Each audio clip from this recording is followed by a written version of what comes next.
guys, magluluto tayo ng fried rice. So meron na dito garlic na ginisa ko sa butter at konting oil. Magkasama guys, kasi pag pure butter lang siya, madali na sunog. So kailangan mayroon siyang konting olive oil. So ilagay ko na habang hindi natutong ang garlic kasi mapait yan pag natutong. Sunod na natin ang corn. Ito ay corn ng Del Monte. Galing sa lata.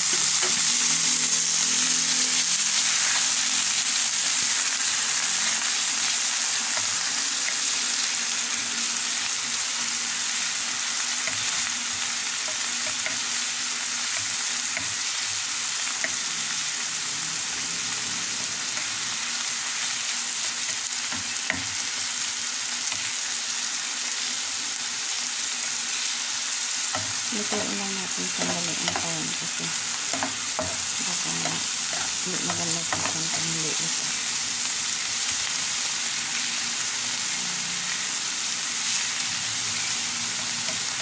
Actually, half cook na yan. Dahil siyempre nakalata. So, mabato na yung soup. So, ilagay na natin ang rice. Sunod na natin ang rice.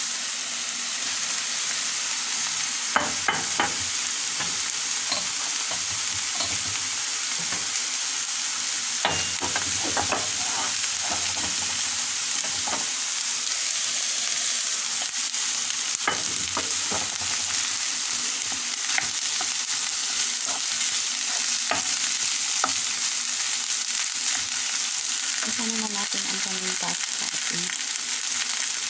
Magabit na. As something na disarap guys.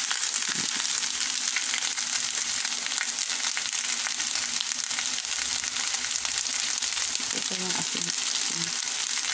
Ang pasistan na asin. Ito din marami kasi ito may timpla na rin yung asin at yung egg.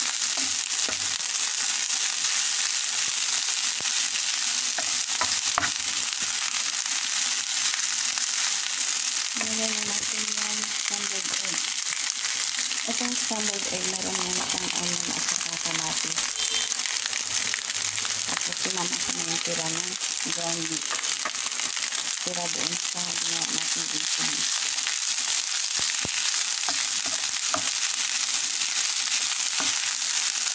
Sinama na natin yung dito. Ulan distributed yung lasa.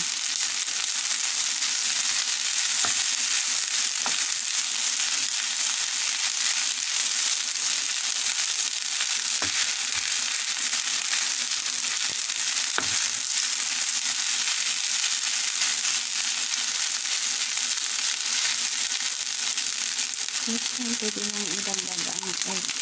Egg na may timpla.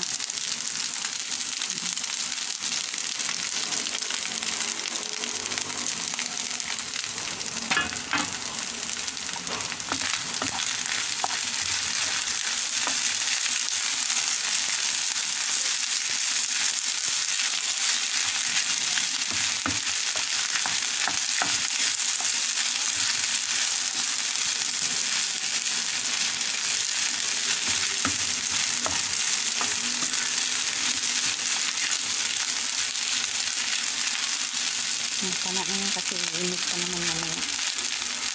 Lagay na natin ang garnish.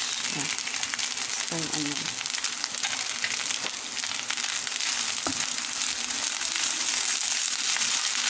Dapat luto ang spring onion guys kasi hindi natin alam kung saan nakalapag yan. Nang hilaw pa. Ay nang nasa palengke pa or nasa mall. Siyempre dahon yan. This is it guys. Thank you so much for watching. Sana mag-subscribe kayo. I love you.